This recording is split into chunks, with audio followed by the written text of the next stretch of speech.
जातिवाद के चक्कर में देश मिटा जा रहा है। कितना लोगों ने जलील किया होगा, बीवी के साथ नहीं रहते हो। कई दोस्तों के 24 साल में बच्चे हो गए होंगे। शक्ति डिसाइड करेगी कि सही क्या है और गलत क्या है। दोस्त, रिश्तेदार, इनका काम ही है आग लगाना। इसमें जितने नशे उतर जाते हैं उनको नशा नहीं कहते। कोई मोबाइल तुमको चिल्ला के कहता है कि भैया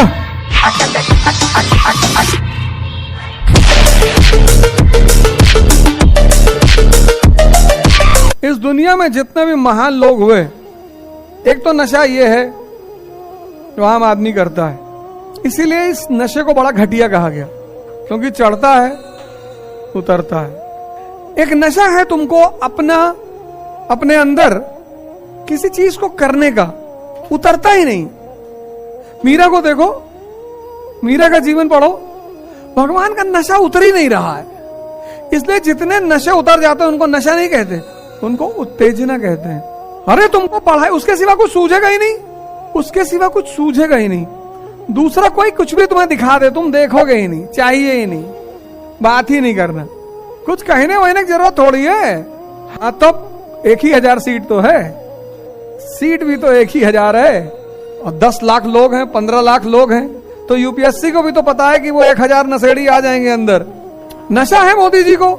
इतने आम घर से निकले हैं वो, जितने आम घर से निकले हैं, तुम्हें आज उनका दिखाई पड़ रहा है पीएम बनना। वो जो 15 साल से लेकर 60 साल तक का सफर तय किया होगा, तुम भी तो उसी रास्ते से गुजर रहे हो। अपने से अंदाजा लगा लो उन्होंने कितना स्ट्रगल किया होगा। लेकिन वो नशा रहा होगा, तभी तो मोदी जी महान है। प्रधानमंत्री के रूप में फेल कर जाए वो अलग बात है, सफल हो जाए वो अलग बात है, लेकिन व्यक्तित्व के रूप में उनका कोई मुकाबला नहीं है। व्यक्तित्व के ही तो धनी है। खुद ही कहते हैं मैं कभी पढ़ा नहीं, भाइयों मैं कभी पढ़ा नहीं, खुद ही कहते हो। लेकिन किस चीज के धनी है? व्यक्तित्व के। आज के इस जमाने में कितने सारे चैनल्स हैं, कितने सारे पेजेस हैं, जहां तुम अपने प्रश्न को डालो तो लोग उधर से जवाब देने वाले हैं। तुम फेसबुक पे क्वेश्चन डाल दो, 5,000 आंसर तुरंत आ जाएगा। दोस्त, रिश्तेदार, इनका काम ही है आग लगाना। मोदी जी जब 22 साल के रहे होंगे तो उनके कई सारे दोस्त नौकरी पा गए होंगे, बैंक में बाबू हो गए होंगे। कई दोस्तों के 24 साल में बच्चे हो गए होंगे। 40 साल में कुछ दोस्तों ने उनको न्योता दिया होगा कि मेरी बड़ी वाली बेटी की शादी है, और तब उनके परिवार ने कहा होगा कि देख मनोजवा की बड़ी वाली बेटी की शादी हो रही हो, तुम आरएसएस के दफ्तर के चक्कर लगाते हो। उस परिस्थिति को सामना किया होगा उस आदमी ने। कितना लोगों ने जलील किया होगा कि बीवी के साथ नहीं रहते हो। कितना लोगों ने उस आदमी को गाली दिया होगा, पर उस आदमी ने कभी रिएक्ट नहीं किया। यही तो है पर्सनालिटी। नहीं तो आज तीसरा अटेम्प्ट बनने जा रहे हैं। जिस बात पे पूरी दुनिया तुम्हारे लिए ताली बजाए वो सब सही, सिंपल, कुछ करना ही नहीं। तुम अपने आप को मानना क्यों? मानना ही नहीं। आज मैं, जब भगवान ने 2 रुपया हमको दे दिया, आज मैं किसी से कुछ भी कहता हूं, लोग मेरी बात सुनते हैं। जब मेरे पास कुछ नहीं था तो लोग ताना मारते थे मुझे। यहां कुछ सही गलत नहीं होता। यहां सिर्फ एक चीज डिसाइड करती कि सही और गलत क्या है, शक्ति। और तुम्हारे पास शक्ति है और तुमने यहां तक बाल छिलवा लिए, सिर्फ यहां बचा हुआ है। बुलाया तुमने लोगों को, जरा जी बाबूजी कैसा लग रहा है? भगवान की तरह लग रहा है बाबूजी, बहुत अच्छा लग रहा है। ये सब फालतू के विचार, ये सब आना ही नहीं चाहिए मन में। यहाँ शक्ति डिसाइड करेगी कि सही क्या है और गलत क्या है। यहाँ कोई सही गलत नहीं होता। शक्ति पे डलने करने का सबसे अच्छा तरीका है संघर्ष। जितना संघर्ष करोगे, जितना दर्द बर्दाश्त करोगे, उतना बढ़ते चले जाओगे। भाई पहली बार घूमने जाते हो पहले दिन तो 10 किलोमीटर चल लेते हो, 2, 1.5, 1, और फिर जब लगातार 20 दिन घूमते हो फिर बढ़ गई ना शक्ति। बस यही है सिद्धांत। फोटो और मोबाइल मत निकालना बेटा, नहीं वहीं आएंगे अभी और दोबारा नहीं कहेंगे। तो जो आदमी सीखने आया है उसके साथ तुम अगर बदतमीजी करो तो दोबारा आएगा ही नहीं। और कहते हैं जब आदमी बड़ा हो जाता है तो मित्र हो जाता है। कहते हैं ना जब बेटा बड़ा हो जाए तो पिता का मित्र हो जाता है। तो अब तुम्हारी मित्रता वाली स्थिति है, अब हमारी तुम्हारी मित्रता वाली स्थिति है। लेकिन मित्रता का मतलब यह नहीं कि तुम बाप के कंधे पे हाथ रख के पूछोगे जो चौबे लगाओगे। यह काम सिर्फ एक आदमी ने इतिहास में किया था, राम मनोहर लोहिया। राम मनोहर लोहिया जर्मनी से आए पीएचडी करके इकोनॉमिक्स में, तो बाप बेटे में पट्टी बहुत थी। तो कलकत्ता में फुटबॉल का मैच हो रहा था, तो दोनों बाप बेटों को बड़ा शौक था फुटबॉल देखने का। तो सौभाग्य से दोनों लोग स्टेडियम में बैठे हुए थे। तो राम मनोहर लोहिया जी के पिताजी ने पूछा कि माचिस रखे हो? उन्होंने कहा हाँ रखे हैं। तब दो। तो माचिस दिया तो उनके पिता ने सिगरेट लगा के जलाया। तो जब सिगरेट जला ली तो लोहिया जी ने कहा कि पिताजी आपके अंदर शिष्टाचार नहीं है। बोले क्यों? बोले हमारी तो माचिस ले ली, कम से कम शिष्टाचार बस पूछ लेते कि सिगरेट पियोगे कि नहीं।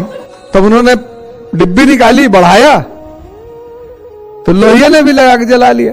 लेकिन बेटा क्या है? बर्लिन यूनिवर्सिटी से इकोनॉमिक्स का गोल्ड मेडलिस्ट। उपलब्धि भी देख लो। हमारी आदत है हम काम वाली चीज देख लेते हैं कि नेहरू जी शराब पीते थे, तो नेहरू जी की शिक्षा भी तो देख लो। जब किसी व्यक्तित्व को इमिटेट करो तो पूरा करो। अब इस क्लास में बहुत लोग हैं जो खैनी खाते होंगे। हम यहाँ आए इलाहाबाद, तो जो लोग खैनी खाते हैं तो हम यहाँ आए तो पहले, अब आज का तो मुझे पता नहीं, सीनियर जूनियर पहले कहते थे खैनी बनाते हुए, नहीं भैया बना रहे। पूछे ये क्या है? बोले बीबीसी है। बोले बुद्धिवर्धक चूरन। तो 10 बार खाए तो तुम्हारी भी तो आदत पड़ गई। जातिवाद के चक्कर में देश मिटा जा रहा है, तो तुम ही परिवर्तन करोगे तभी होगा भी। कहीं से तो शुरुआत करोगे। क्यों किसी की जाति पूछना है? क्यों किसी का धर्म पूछना है? क्या जरूरत है उसकी? यहाँ कुछ खास लोगों की फोटो लगी, डॉक्टर अंबेडकर की लगी। क्यों लगी?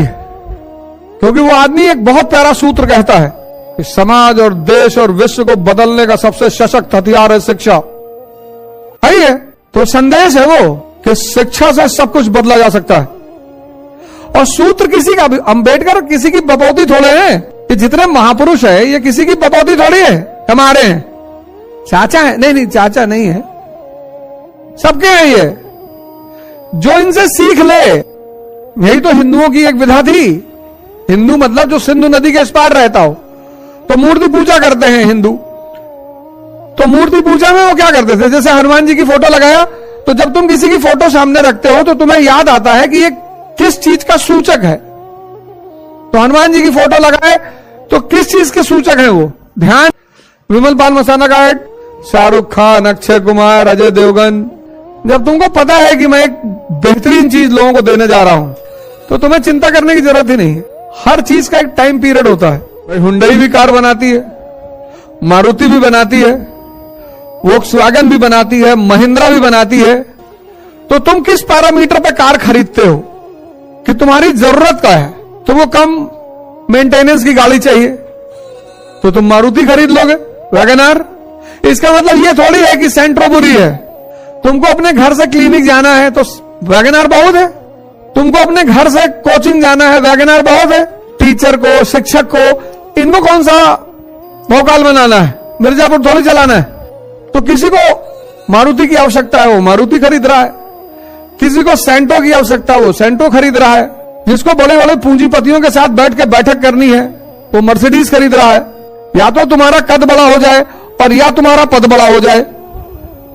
तो गांधी का कद बड़ा है, उनको किसी गाड़ी वाली की जरूरत नहीं है अपने आप को साबित करने के लिए। जहां खड़े हो गए कद। लेकिन जिसका कद नहीं बड़ा है वो कैसे जाना जाएगा? पद से कि भैया कलेक्टर, अच्छा भैया नमस्कार। और जिसके पास कद भी नहीं है, पद भी नहीं, वो आम आदमी है। तो आम आदमी को अपने आप को तो आकर्षित करना ही है ना। तभी तो शादी वादी में खूब बन सवर के जाता है कि कोई तो देख ले। स्वच्छ जाना चाहिए, कहीं जाए तो हाइजीनिक जाना चाहिए, नहा धो ले, कपड़ा बदल ले। ये नहीं कि एक शर्ट 20 दिन पहन के क्लास में आ गए, बगल वाला बेहोश हो गया। मोबाइल को अपने जीवन से लाखों कोसों दूर दूर कर दो। ये मृत चीज है, तुमको कमांड करती है। कोई मोबाइल तुमको चिल्ला के कहता है कि भैया, तो जब मृत चीज तुम्हें कमांड करेगी, तुम्हारे ऊपर हावी हो जाएगी, तो तुम्हारी एकाग्रता को भंग करेगी नहीं करेगी? हम सब ऑर्डिनरी पैदा होते हैं। भगवान, इस देश में भगवान का कॉन्सेप्ट है। भगवान राम, भगवान कृष्ण। तो रामचंद्र जी लंका की तरफ जा रहे हैं, समंदर सामने पड़ गया, हाथ जोड़ लिए। सारी शक्ति मौजूद है, हाथ जोड़ लिए। ये